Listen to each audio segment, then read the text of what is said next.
lot of the oh yes, recording in progress. Okay. Oh, I also need to say okay.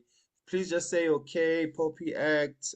If you are famous and you have a PR person and we should pay you 5,000 for your picture, you can just say no.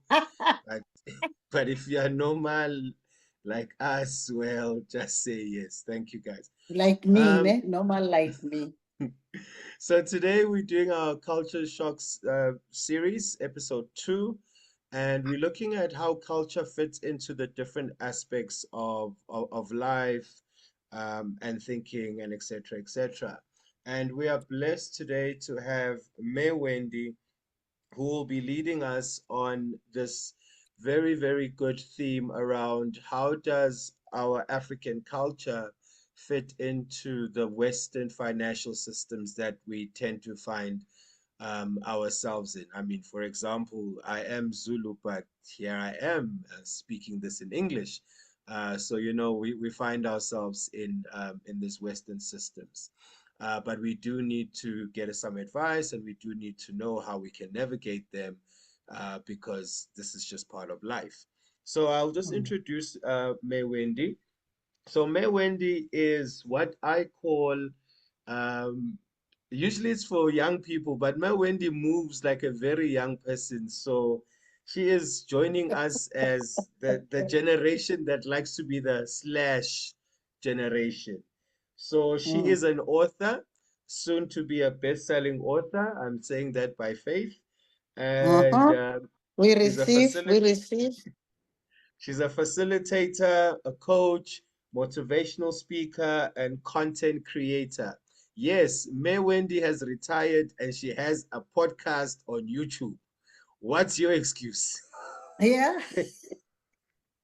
And I'm actually speaking to myself more than anyone there, right? So Yeah. so please check out our YouTube channel, and she'll let us know where to check that out. She's got some amazing episodes that go deeper into the topic of financial literacy.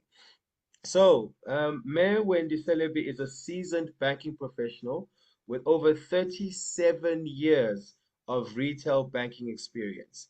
She retired from Nedbank in August 2022, but she still wears green, as you can see. Um, Hey, it was just a coincidence. Yeah. She is the director of Seeds to Forest training and coaching services. Her role leading up to retirement was executive for financial wellness at Nedbank, including developing and implementing the strategy for both consumer financial education and financial fitness programs.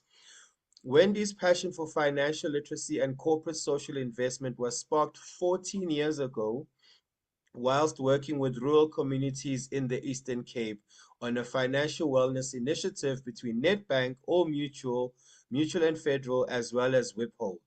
Wendy thrives on developing and coaching people. Her international diploma from the Conscious Coaching Academy has enabled her to coach a range of leaders across the corporate landscape. She has recently launched her book entitled I Wish Someone Had Told Me. Yo, and I've read the book, guys. Really highly recommended, and definitely has quite a few nuggets and conversations of things that I wish someone had told me when I was younger as well. Where she shares wisdom nuggets to turn major financial mistakes into golden money milestones. She also hosts a financial education podcast on YouTube called Let's Talk Money with Wendy Selebi. So please subscribe and press the notification bell and all the things that we have to do on YouTube, right? But also do engage the content. I've watched some of the videos, guys. You'll definitely learn a few things. She holds a BA degree from the University of South Africa, a BA in honors in theology from the Baptist Theological Center, Amen, and currently completing a master's in theology with Northwest University Senior. She is trustee of the Nedbank CSI Foundation and chairs the Staff Volunteerism Committee, Nedbank A Year to Community Trust. She was nominated for the prestigious Gender Mainstream Awards that recognize excellence in the category of positive role model in Gauteng, where she finished the third runner-up. When she is not using her skills to empower communities towards financial success, Wendy enjoys cooking and listening to gospel music. Ijoyas. She is married with two children and lives in Johannesburg. Pam pam pam pam. All right, me Wendy, you can take over. Thank you. We are blessed to have you. And I think who blessed is very blessed because the master's in theology. Amen. Hi, thank you so much, Mlamli, for that warm welcome. Good evening, everyone that is watching. It's such an honor and a privilege for me just to join you this evening. I just saw one of my friends. She logged off. I think she's got another meeting. She must have thought, "Hi, Wendy again." But you know, I really am honored to just come and engage with you around this topic. You know, and I thought maybe as also just briefly just to say, I'm only a child of God. All other things don't matter. What matters for me is that I'm a child of God, and as Umlamli has read, I'm retired and I'm living my best life. And a lot of people are saying they want to retire like me. You can actually say I've made retirement fashionable, and I love it. But just on a serious note, I thought maybe today I should just set the scene around our topic, which I looked at it and I was doing a whole lot of reading up. And I thought, let me just start by just sharing a few quotes that I thought are powerful, because the truth of the matter is that, Africans and Western African culture and African values and Western culture are two different backgrounds, and when both cultures think differently about money, about investing, and even the value systems nje, are not the same. So I thought maybe I should start by just giving some quotes that I truly found to be inspiring, that really talk about the African culture, about who we truly are, who we really are. And the first one says, "My religion is very simple. My religion is kindness." And that's the Dalai Lama. Dalai Lama. I always get these words muddled up, but Dalai Lama. And I mean, and it's true for us Africans that our religion is kindness. We are kind people. We are always touched by the challenges that others are facing. And then the biggest one is Ubuntu, which says, "I am because you are." I'm who I am because of you. And that is who we are. We are a community that lifts each other up. And when we succeed, we want to succeed together. And and then this one I really loved. It's an Amish proverb that says, "The only time to look down on someone is when you are bending over to help them." And aren't we those people, the African people that really look down not on people because of race, color, creed, but we look only down when we are bending over to lift each other up. And I hope that we continue to do that. And then another African proverb that I really like is the one that says, "If you want to go fast, go alone. But if you want to go far, go together, go with someone else, and then you truly go far." Okay, so I'm gonna move to the next slide because I want to get into the meat of tonight's discussion and really just spend time looking at the differences between African culture and Western cultural values. And On the left hand side, I've put our African values, and on the right hand side, Western values, so that at least we can see what the differences are, so that we can then be able to look at how do we begin to do the integration.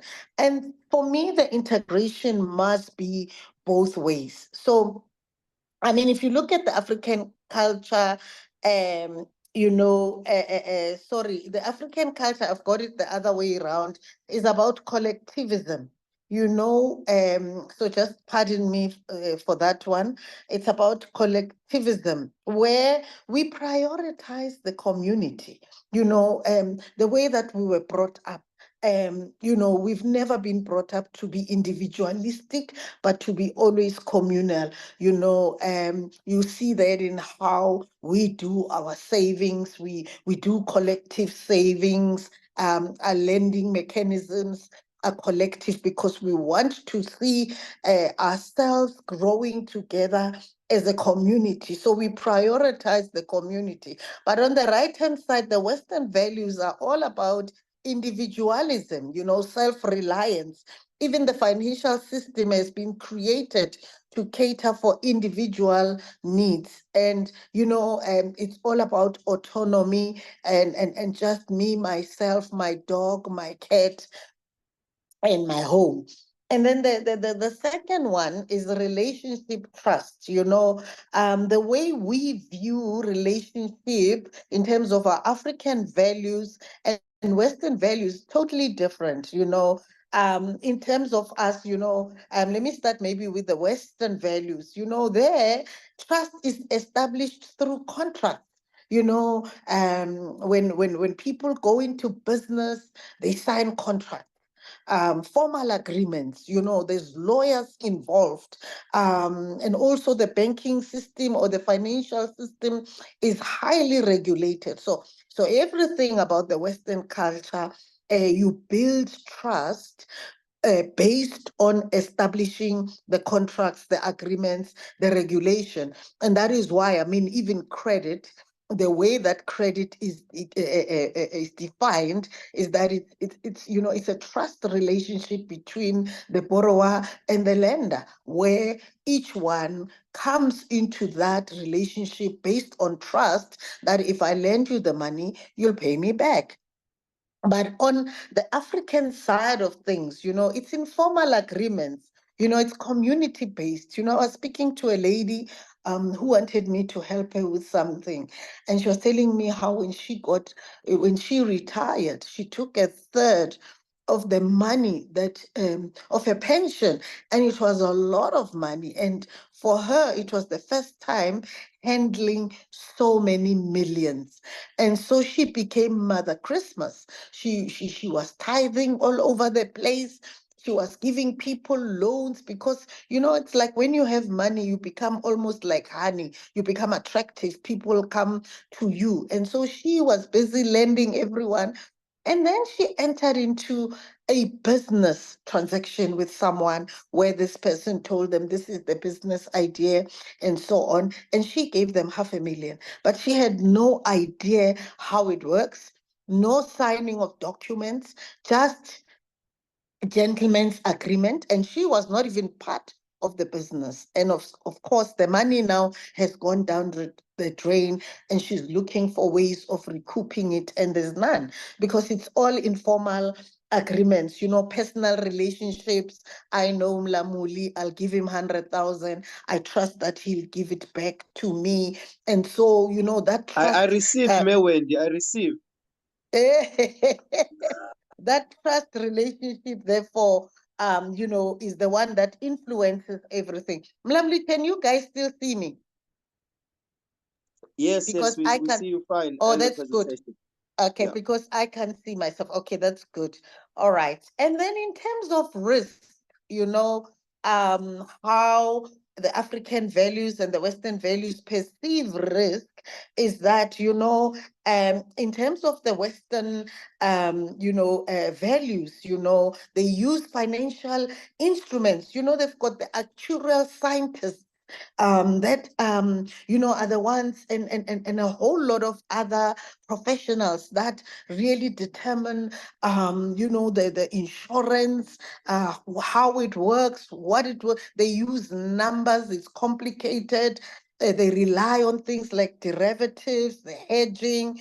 And they encourage, in the Western values, they encourage us to get into debt for us to acquire the things that we need. That is why credit was so available until the NCA came into effect. But even if you look at it right now, they're finding ways of circumventing that. I mean, yesterday I just got an SMS to say, oh, we've just increased your credit limit. By the way, I'm not even using the card, Mara. They say, because based on you saying you want it to be increased. I never said that. But that's how the Western values try and get us more and more into debt. And then the African, risk perceptions are that let's save, we save for things. Let's save before we spend. Let's group ourselves together. I used to belong to a woman group where we would help each other buy a fridge or your chairs or whatever, and that's how we saved first, and then we bought what we needed. So if not, then purchase the things cash.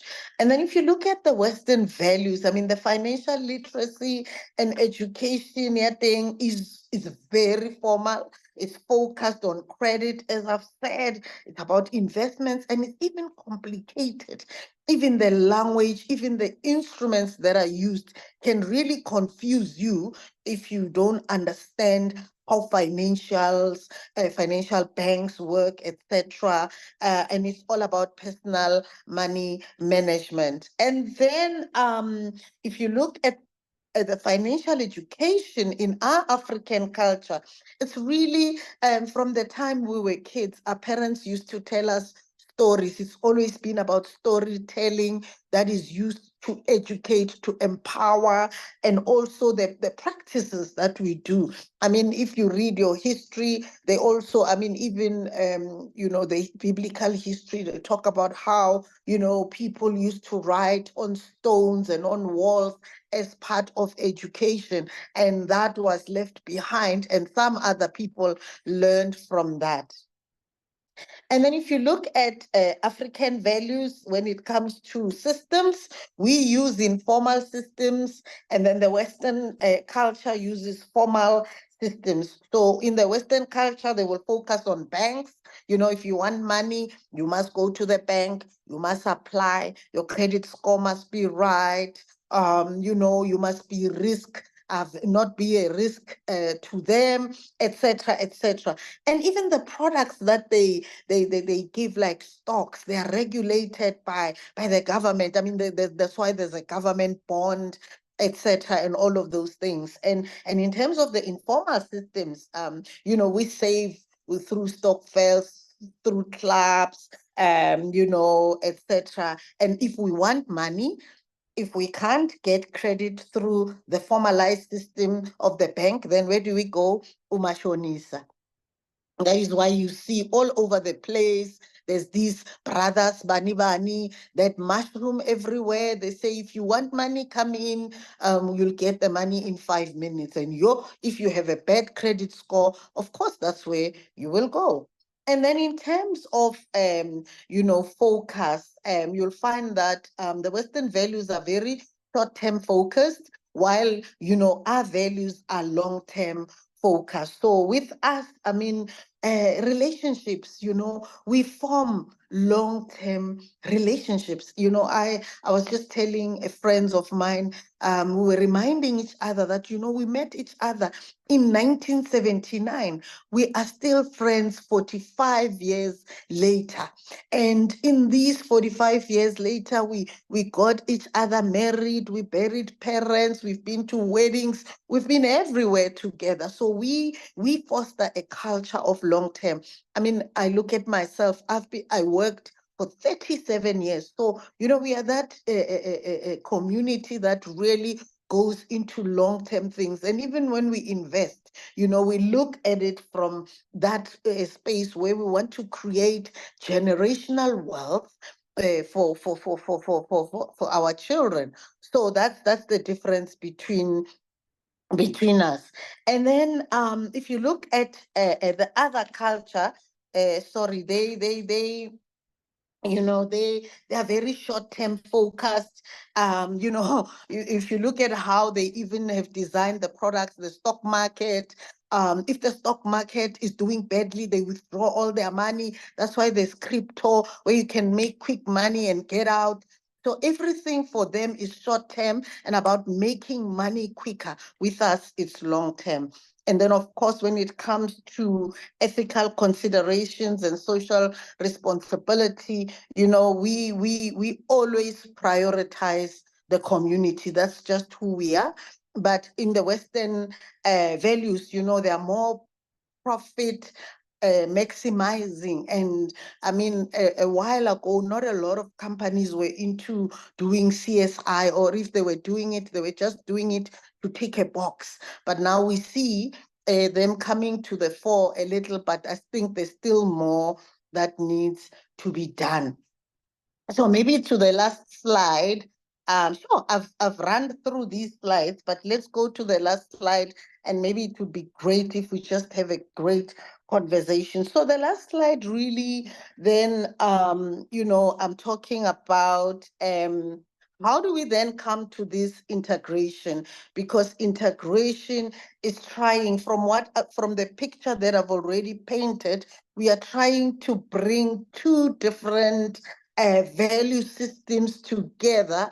And of course, if you're trying to do that, there will be challenges. So the first thing that I've got there is around the education and the financial literacy. That, the programs that are designed should not just be too focused on credit only, on investing, but that it should be education programs that embrace and integrate both value systems. The way that you teach someone in the Western culture and an African on credit, totally different.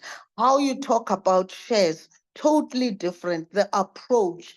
How do we begin to integrate and make sure that whatever content goes out, the education programs are able to integrate everyone, so that, even the people who are financially excluded. I mean, think about how the people in the deep rural areas, if you want to teach them about bonds, government bonds, you have to approach it differently. You cannot talk about, even when you want to talk about risk, you can't say, oh, you are risk averse and whatever. What does that mean? So we need to come up with education, financial literacy programs that are integrative of both.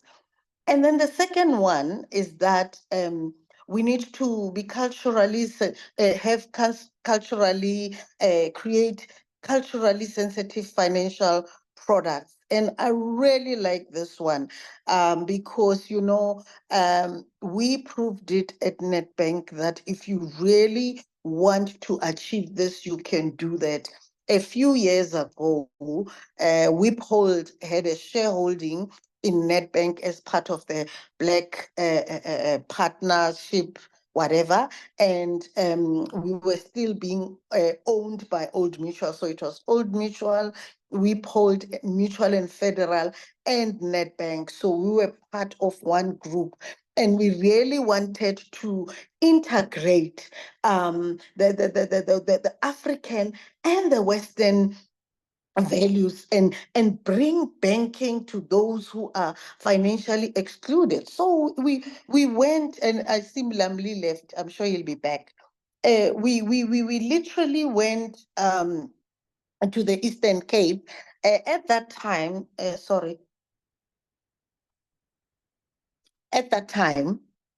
the government had made sure that all banks go into rural spaces to go and teach those who are financially excluded and bring them into the financial sector. And what they did, they gave us guidelines of how we must do the education, that after we've done the education, then we must create a structure um, that the people in the deep rural communities can use. So we went we chose the Eastern Cape, the deep rural Eastern Cape. We started working from Butterworth, Equa, right up to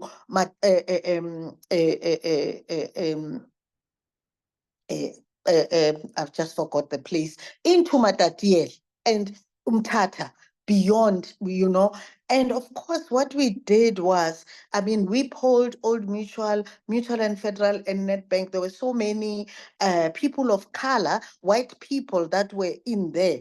So we went there in order for us to understand the cultural, to ground the engagement. We went there and we set up what we called an imbizo, where we brought in the traditional leaders, we brought in everybody in the community, and we began to engage them to understand their culture, to understand how they work, to understand how they do things, and also to just ask them, what are your needs, and not impose what we think are their needs, because it's so easy to go into a space and think that, okay, they are poor, let's give them money, let's give them that. So we went in, we engaged them, and it was amazing how they told us what they wanted. And of course, one of the things that they spoke about was the fact that,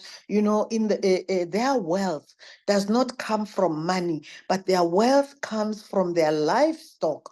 So they said to us, the one thing that you can do for us is to create something that protects our livestock. I mean, it had never been done before. But the guys that were there, began to come up, and they came up with a livestock product, that began to ensure the cows and whatever. And then we brought in education, and then we began to teach them how to look after their animals, how to feed them, how to prevent disease. So this was something that was new. It was an integration of the Western into the African culture. I mean, if you look at Stokvels now, that's our way of building wealth that the Western culture did not know and had never been open to. So if you look at the Stockfell, if you look at it now, I mean, it's estimated to be worth 25 billion. And they say that there's about 8.6 million Stockfell members in South Africa, and that makes up 23% of the population in South Africa. And just Stockfells on their own to show how, as the African culture, community, and our values, there's 421,000 Stockfell. Yet the products still don't meet the needs of those communities. So if we are integrating, we're going to need to then come up, with a product that really meets the need of our African communities. Because right now, even the way it's structured, the way they open the account, they are forcing us to have minutes, forcing us to, do things that are Western, in the Western cultural way of doing things. So we need to still come to a place where the integration is such that it meets both ends of the Western and African cultures. And I mean, if you look at how we also as African people look at investing, the Stokvel groups, when they do a breakdown, they're saying 65% of Stokvels that exist right now are for burial. So we are more thinking about death than we are thinking about life. And yet, on the flip side, in the Western culture, they're thinking more about life than death. And then 30% of the stokvels are for savings, and 21% for groceries, 4% for investment, 4% for investment, and the other is 2%. So there's still a lot of work that we need to do in that regard. And then my third point is the partnership with local authorities, where I've already touched that we did an imbizo. We called the kings, we called the chiefs, we called all community members into a place and we engaged them. And it was so enriching, so many lifelong lessons for those that were coming from a Western value system and African value systems. And by the way, even us who are the African people, there were so much that we didn't know about other, South African races like Xhosa people. We were working in the Xhosa area, and my goodness, there was so much for us to learn just through engagement, so that even when we build things, we are integrating. For example, nowhere in South Africa, except in Qentani in the Eastern Cape, when we built a branch, they told us that they need a branch, but more than anything, they need a hall where the chiefs and the kings can meet the people when they want to have conversations. So if you go to that branch, you will find that there is a branch, a formal branch structure, but there's also a hall that is dedicated for, and it belongs to the community that they use for their meeting or whatever they want to do. And there are other rooms that are available. That's how you integrate, you integrate the Western into the African.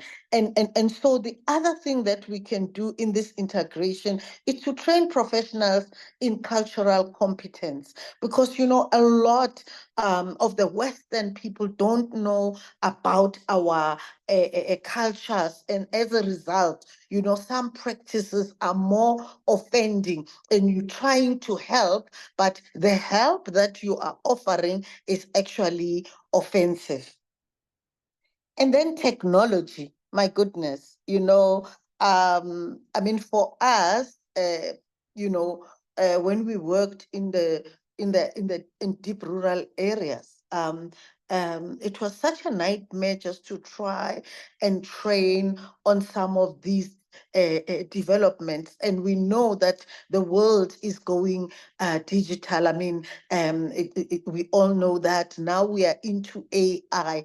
How do you begin to integrate those into those communities, and even people in J, who were not fortunate to go to school and gather what we have gathered? How do you begin to integrate and make sure that there is access in the rural areas, that they are not continually excluded and marginalized? How do we use mobile banking apps? I mean, and social media platforms to communicate? I mean, most of the people now are on WhatsApp. How do we then use the Western value system to start integrating the products and services that we have, and begin to communicate them using, social media platforms? A few people are on Facebook, so there are those social media platforms that are easy for them to use. How do we begin to educate them on using our mobile banking apps? I mean, a lot of people are still even now battling to use ATMs. I stay not far from Southgate Mall. If I go to the mall to go and deposit money, so many elderly people stand there and ask me to do their deposits, and they trust a stranger. And then I stand there and I do a bit of education to say, cannot ask me as a stranger. Just because I'm dressed well or looking a little bit better does not mean that, you can entrust me with your money. I can actually take your money and deposit it into my account. And that's how you begin to educate. So we educate. So I stand there and I do a whole education thing. Anyway, it's a net bank ATM. They know me, so they know I won't steal anybody's anything. But I start educating and showing them. And so how do we begin to demystify, all of this? How do we begin to take this education and simplify it, integrate it into our African values so that everybody has got access? And of course, the last point that I have is just cultural and competence training, where we there's a lot of resistance. I mean, it's two worlds, it's two cultures that we are trying to integrate. Of course, there will be resistance. We might not want, to have our cultures, African cultures integrated into Western culture. They also pulling their way. How do we begin, to deal with the resistances that are there, in the financial services, even in those structures like, that make the regulations? How do we begin, to also make sure that there is that integration, that even the regulation that is being passed, it also is very integrative, but it does not remain separating. So, there will be that resistance, but we have to work towards that to improve, the practices and beliefs, while we also improve the lives of on both sides of the equation. And then, of course, there's a lot of cultural misunderstandings that we need to integrate so that, we don't oversimplify each other's values, or, we treat our values with disdain. And that is, evident in the products and services that we make available. And that, ladies and gentlemen, is the little bit that I had prepared for tonight. And I hope that I have been able to share a little bit, and I'm now open for questions and answers.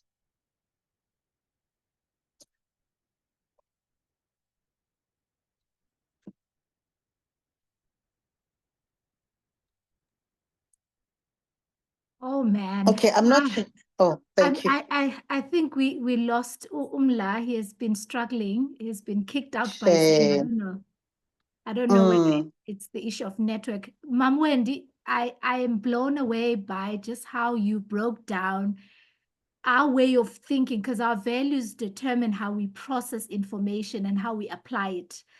yeah. You've got some really good nuggets, and I have a whole a lot of things to ask you.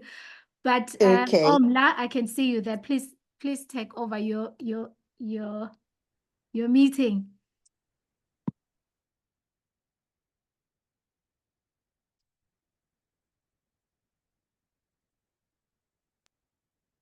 Is he back? Okay. Okay. All right. Now it's doing good. Oh, Sorry, that guys. technology. Teams. How do we begin to integrate this technology? Or if Yeah, you've I left, think but you are here. yeah, I think Teams. I think my laptop now knows Teams. But anyways, thank you so much. I was actually listening. It's just when I Okay. wanted to press something, it then froze for Okay. some reason. Yeah, so I think thank you so much. And I think you were exactly the right person to bring to this conversation because you cited very practical examples. It wasn't theorized, it was a journey or an odyssey that you went through. And the solutions that you came up with, guys, are truly, truly outstanding and are truly amazing.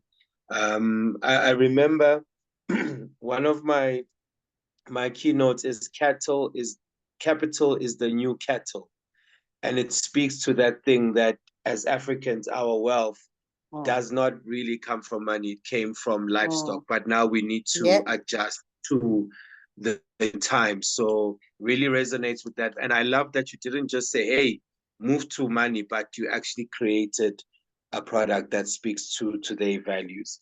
Yeah. So I've got guys a lot of questions, but as a host, yours is to pass the opportunity to others. So if you have any questions, please unmute and ask your question.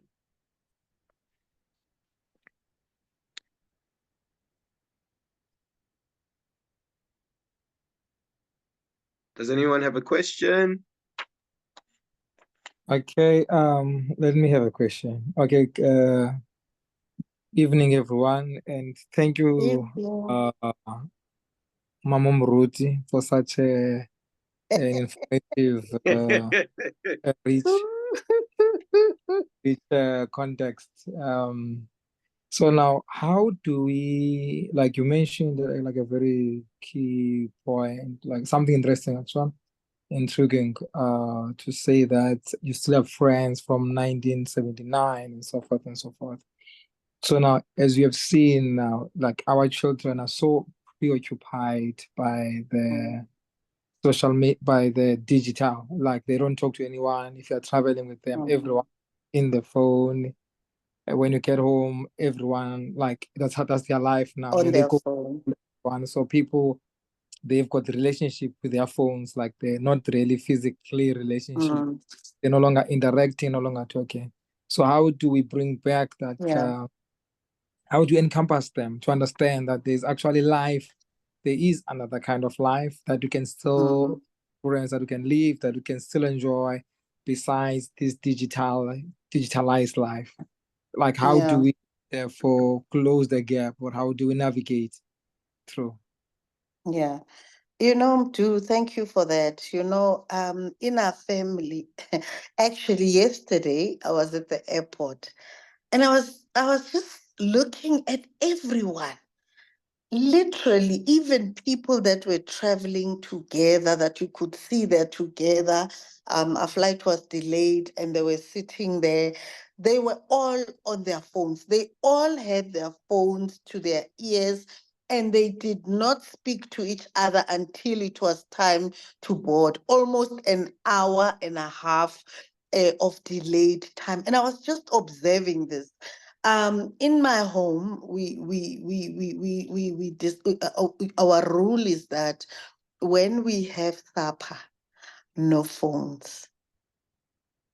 So you can't come and join us for dinner on your phone.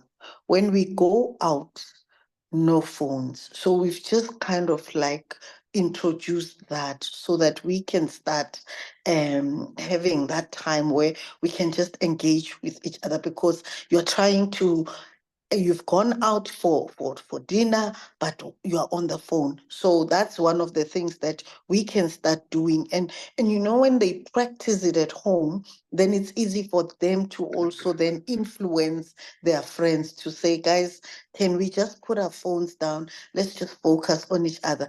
I mean, I belong to a lot of groups. If they see you nje, on your phone, they call you to order to say, are you here or are you on your phone? I think we need to do that. Thank Batshele, you so much. batshele Wendy, batshele, because we find ourselves becoming photographers as their partners. We must Yeah. take pictures, and now there's pictures of the food and the Yeah. place. Like, it's like, no, I did not bring you here to be on Instagram. I brought you Uh-uh. here to be with me. To be So here. that's interesting. Yeah. Yeah, what's really scary though, I really thought we were doing better on this one when you cited that 65% of stock fails are Yeah. for burial. Ukuthi ngempela Yes. ngempela we are still thinking so much of death, and maybe not living.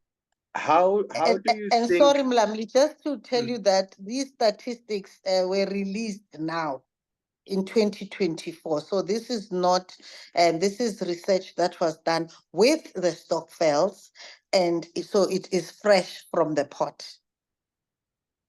so how might we increase that 4% for investment? Because really, it is 2024, as you just mentioned. Mm. I don't think we should still be this fixated about burial.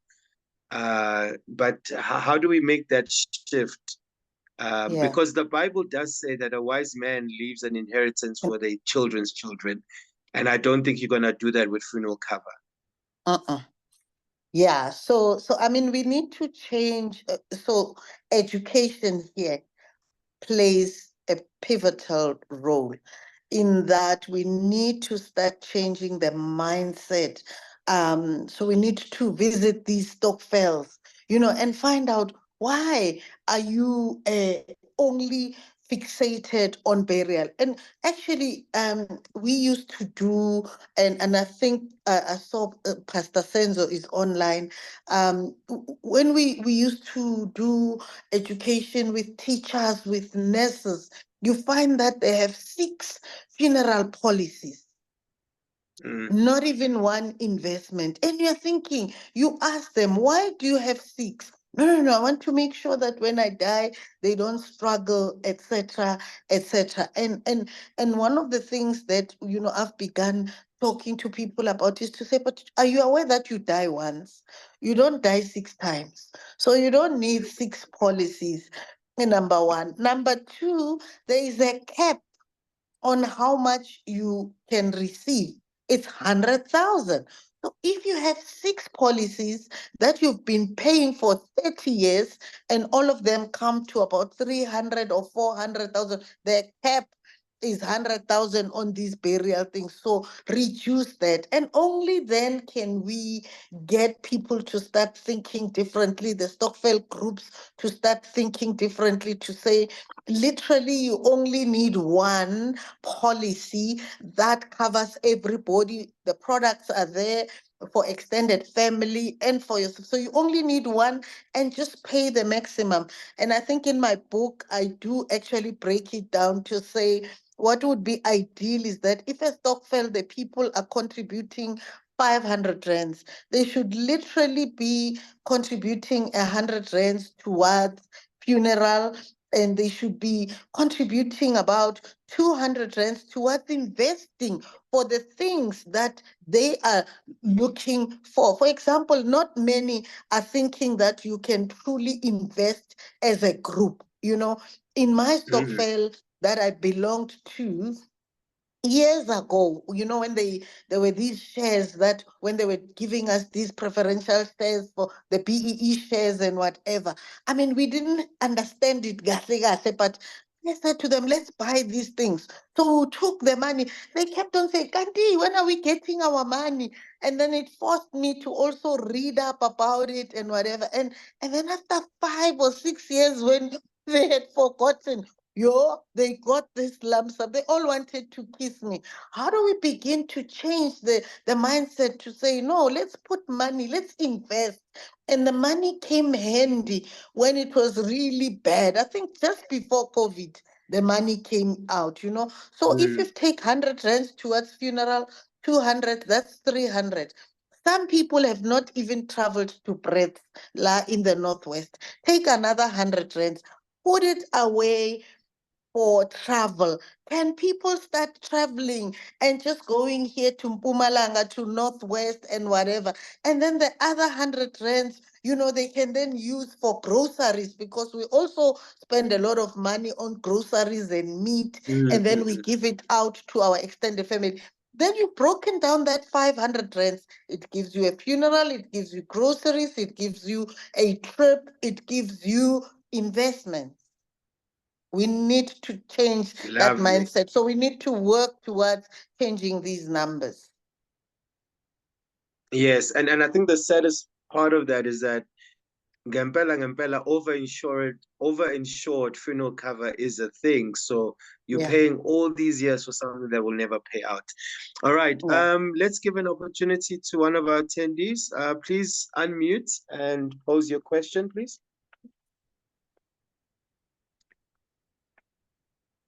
Africans. Hi. Okay. Okay. Can So I I ask? will. Oh Can yes, I yes, Wendy. ask something, Mla?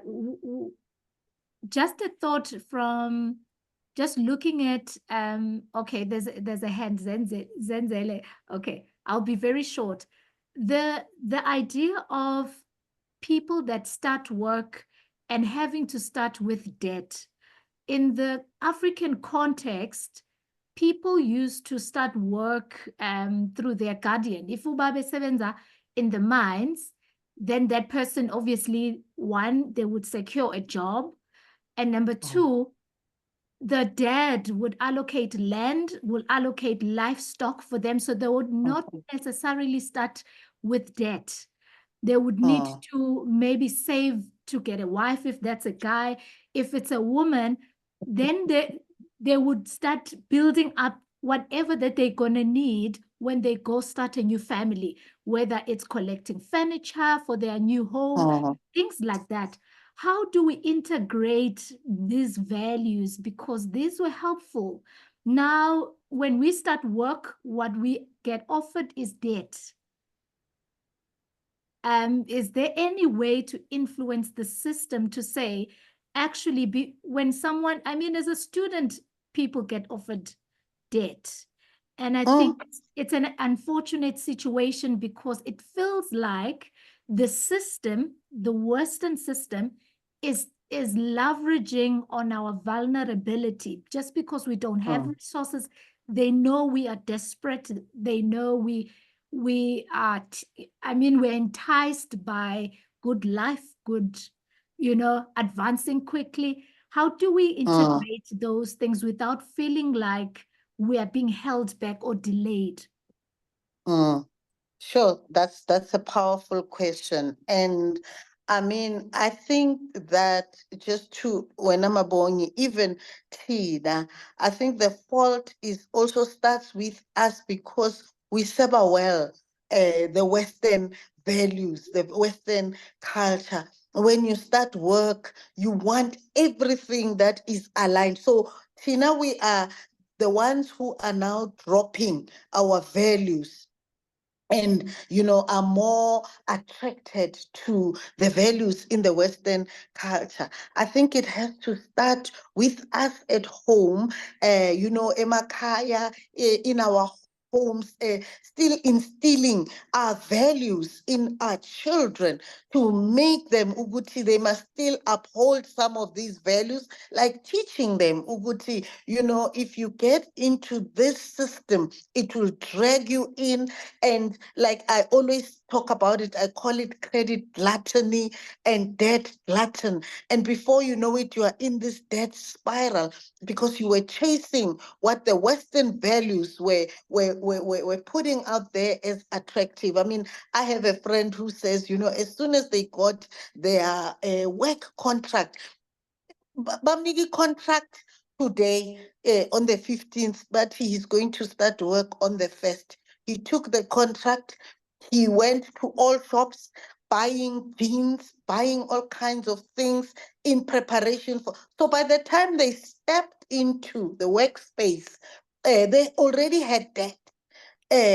How do we begin to teach our children, and it starts at home, it starts with us because we are slowly losing our values. I mean, so that's what we need to do. And unfortunately, our parents don't have land. There's still the land issue now. Our land was taken, so parents are no longer able to give their kids anything to start, So basically, even the parents themselves are banking on this child to get into this Western system and get us loans and get us money. If you look at the young people, they are over indebted because they've been taking loans for umalume and this one and that one, because everybody says when you went to school, we all came together as, in the African values, we contributed 200 and whatever, we took you to school. So it's your turn to pay us back. Thank you, my Wendy. Guys, we've hit 8 o'clock, so if you do need to run, feel free. But if you do have some extra time, just a few minutes, we'd appreciate you being here. I think before the question that I think Zanzele hands was up, before that question, May Wendy, if you could let us know where we can get your book. I think remind us of your YouTube channel so that if Yeah. people leave, then at least they know those details. Okay, my book is available on my website, Wendy Selebi at wendyselebi.co.za, or it's available on Amazon. You can get it in ebook format or in hardcover. And then my YouTube channel is it's called Let's Talk Money with Wendy Selebi, and I'm really encouraging people to subscribe to my channel because hey, on the 2nd of September, the episode that goes out, I'm going to be talking about this two-pot system that is sending everybody into a frenzy, and I'm just going to try and really bring some sense into people. Which this two-pot system is going to catch up with them. Thanks, Mabonge. It's going to catch up with them when they're on retirement like me. Right now, it looks lucrative, but wow, it's a scam as far as I'm concerned. Ish, yeah, the tax implications, but asikho lapho. Yo, Asikho lapho. So, please, yeah. Zenzele, your question. Yes, I've got three questions. Yo. Woo-hoo-hoo. Okay, Zenzele. I'll just say them once, then you answer, then when we're done, go to the next one. Yes, Okay, sir. my first question is, what can I do to make sure I'm financially well going into the future without having debt? Uh-huh. Okay, Zanele, ask all three and then I'll answer them at once. Okay, Uh-huh. should I say the second one? Yes. And it's like a follow-up question for the first one. And how do I include my family so that it's not only me like making money, but it can distribute it like around our family? Uh-huh. And the third And one. then my third question is, how do I like invest since I'm young? Like, how do I invest? Because I'm hearing Okay. people saying, okay, I just put money, then you wait, but what are the steps on like investing? Like, where do I Okay. start? And then like, yeah. Okay. I'm going to give you a very simple formula that will cover everything that I'm talking about, Zenzele. Write it down. It's the 70 plus 10 plus 10 plus 10 principle. It's the 7, 10, 10, 10 principle, which gives you 100%. So if your income is 30,000, what you do, you break it down into 70%, 10%, 10%, and 10%.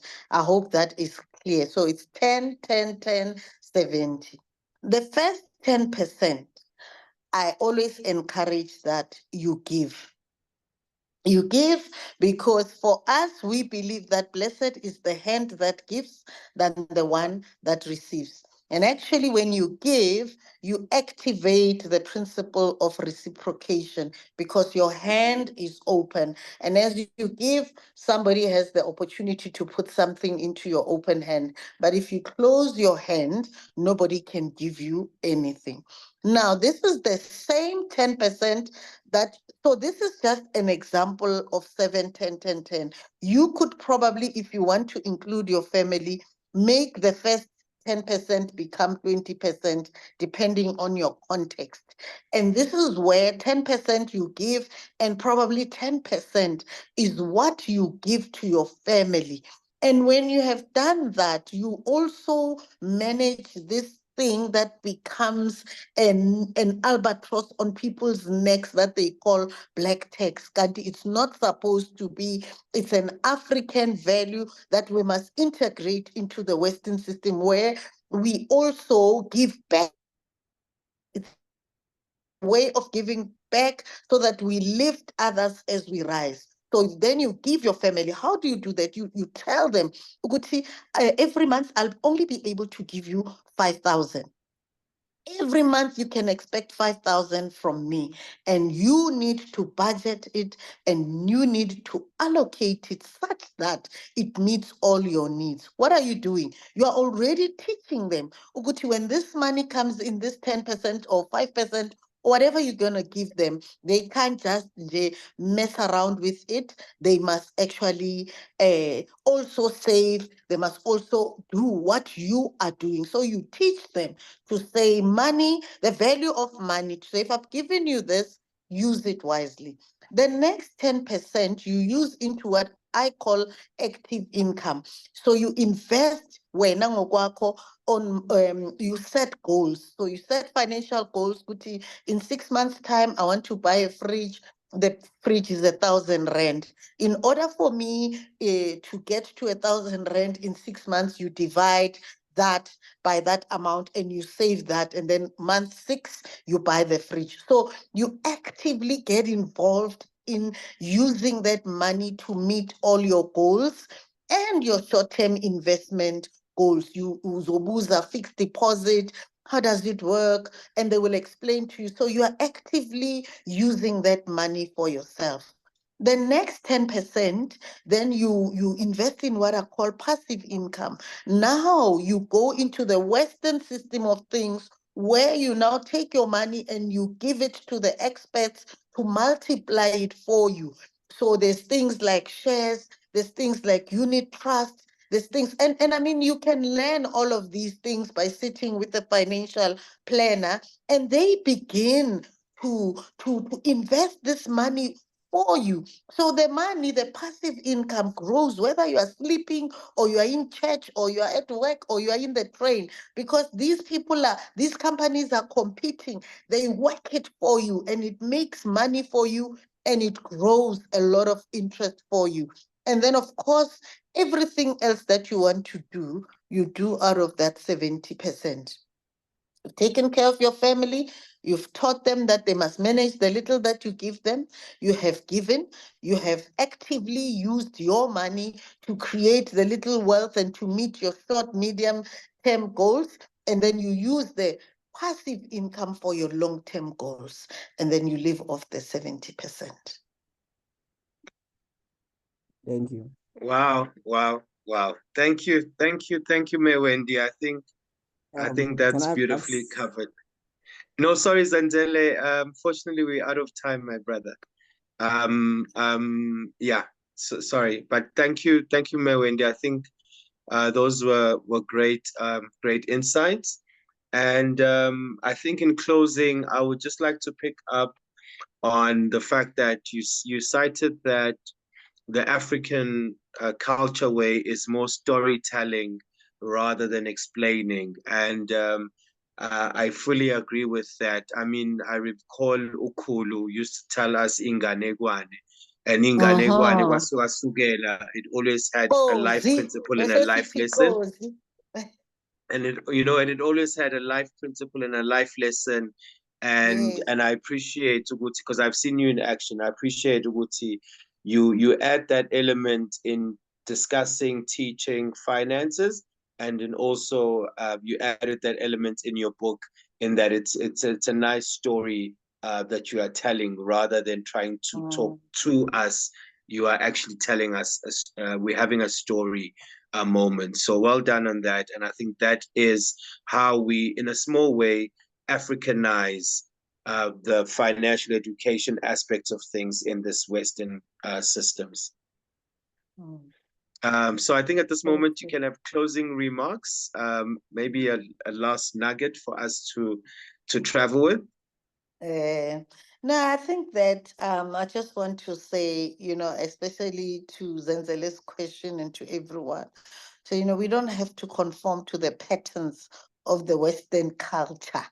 We still need to still keep our African values and find ways of how we still bring our values into the Western culture. Those of us who have the opportunity to speak in places like your regulatory spaces, in the banking system, we must influence. We need to be the ones that influence. We must stand up, and make sure that our African values don't dissipate, and then as they're non-existent, and we're so westernized in our thinking that we forget who we are.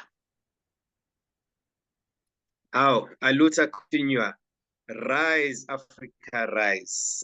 Thank you, everyone. Thank you, everyone. I'm sure you definitely got your ROI and your value. Thank you for staying with us a bit over time. Have a great evening. Enjoy dinner, and see you next Thursday as we continue the Culture Shock series. Thank you, everyone. Great evening. Thank